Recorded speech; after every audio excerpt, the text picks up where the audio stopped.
Fisiología y Biofísica, Unidad Académica 1.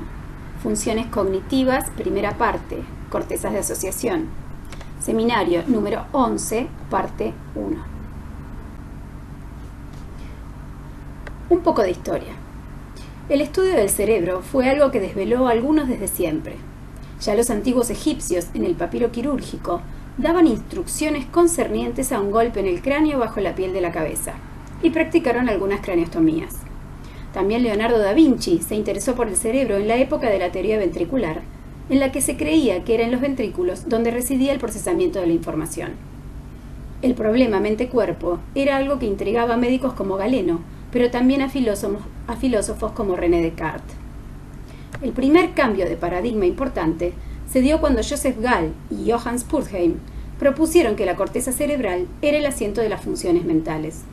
Esto se conoció como frenología, y si bien era una exageración de localizacionismo de funciones sin ningún fundamento científico, por lo que fue desestimada, fue el puntapié para que posteriormente algunos científicos como Paul Broca, Carl Wernicke y Sigmund Freud comenzaran a estudiar con seriedad la corteza cerebral en lo que se conoció como segunda era del localizacionismo.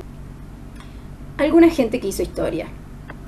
Durante el siglo XIX se realizaron enormes avances científicos que sentaron las bases de la neurofisiología y la neurología clínica.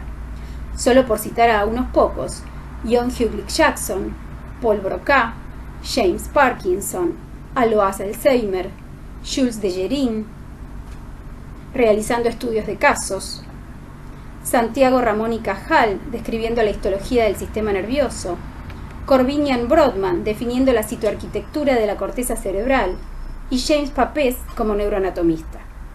Ya en el siglo XX podemos citar al neurólogo Wilder Penfield y a los neuropsicólogos Alexander Luria y Oliver Sacks. Acá vemos un cuadro de la época donde se ve a Jean-Marie Charcot en una disertación sobre la histeria, en la que se ve también entre sus alumnos a varios médicos notables como Joseph Babinski y Gilles de La Tourette. Veamos cuáles son las características generales de las cortezas de asociación. Las cortezas de asociación representan la mayoría de la superficie cerebral. Son áreas de integración de alto nivel de procesamiento. Integran información de diferentes modalidades sensoriales, visión, audición, etc., y las relacionan con las áreas motoras encargadas de la generación del comportamiento. Realizan los procesos mentales que intervienen entre los inputs sensoriales y los outputs motores, como interpretar la información sensorial, relacionarla con la experiencia previa, focalizar la atención y explorar el medio ambiente. También son responsables de nuestros pensamientos, sentimientos y conductas de más alto nivel de procesamiento. En la corteza cerebral encontramos tres áreas de asociación multimodales. El área de asociación posterior, situada en la zona de la encrucijada, en el límite de los lóbulos temporal, parietal y occipital. El área de asociación límbica, a lo largo del borde interno de los hemisferios cerebrales.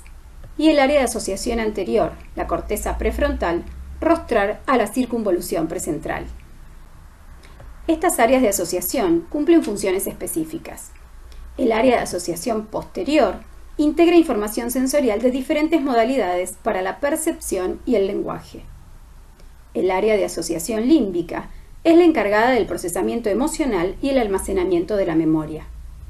Y el área de asociación anterior es el asiento de la planificación motora y el control supramodal, o sea, la asociación de todas las cortezas de asociación a través de las funciones ejecutivas. Al analizar la citoarquitectura de las cortezas de asociación, vemos que la mayor parte se organiza de forma similar al resto de las neocortezas. Excepción a esto es parte de la corteza límbica, que es una arquicorteza, pero con algunas particularidades. Analicemos primero las aferencias. La flecha anaranjada representa las aferencias talámicas, fundamentalmente hacia la capa 4. En este caso, las principales son desde el pulvinar y los núcleos dorsales mediales, núcleos que no participan en la transmisión de información sensitiva o motora primaria. También hay aferencias desde núcleos anteriores y ventrales anteriores. Las flechas violetas representan las aferencias desde otras áreas corticales sensitivo-motoras que ya han procesado información sensitiva-motora desde áreas primarias. Las flechas azules representan las aferencias subcorticales difusas provenientes del tronco del encéfalo. Por ejemplo, núcleos dopaminérgicos mesencefálicos, noradrenérgicos y serotoninérgicos de la formación reticular y colinérgicos del encéfalo anterior basal. Al analizar las eferencias representadas por las flechas verdes, vemos conexiones hacia tálamo, hacia estructuras subcorticales como el cuerpo estriado o los colículos superiores, pero también, y esto es propio de las cortezas de asociación, numerosas eferencias hacia otras áreas corticales del mismo hemisferio. Estas son las conexiones córtico-corticales, y hacia otras áreas corticales del hemisferio opuesto, las conexiones interhemisféricas. Acá vemos la conectividad global de las cortezas de asociación. En esta imagen podemos ver cómo en realidad entre las aferencias y las eferencias se forman circuitos, tanto intrahemisféricos como con el hemisferio contralateral a través del cuerpo calloso y la comisura anterior, que también se encuentran altamente sistematizadas. Hoy en día se utilizan numerosas técnicas para la exploración de las áreas de asociación cortical.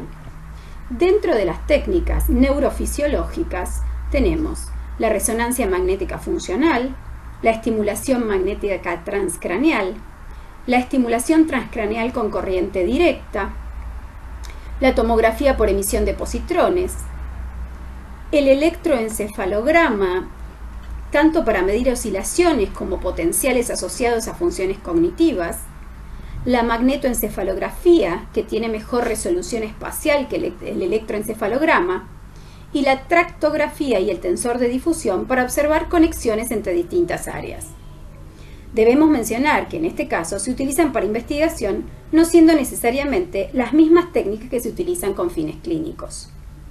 Por su parte, la exploración neuropsicológica se realiza a través de test o instrumentos estandarizados y también a través de paradigmas experimentales creados específicamente para explorar alguna función cognitiva. Y aquí vaya un pequeño homenaje a Brenda Milner, la científica que hizo historia y a sus 101 años sigue haciendo historia en el campo de la neuropsicología. En resumen, las cortezas de asociación integran información del resto de las cortezas homo- y contralaterales y de áreas subcorticales. Se distribuyen en tres grandes áreas. La corteza de asociación temporo-parieto-occipital, que se encarga de la integración de información sensorial polimodal para la percepción y el lenguaje. La corteza de asociación límbica, encargada del procesamiento emocional y el almacenamiento de la memoria. Y la corteza de asociación anterior prefrontal, asiento de la planificación motora y el control supramodal a través de las funciones ejecutivas. Con esto damos fin a la parte 1 del seminario 11.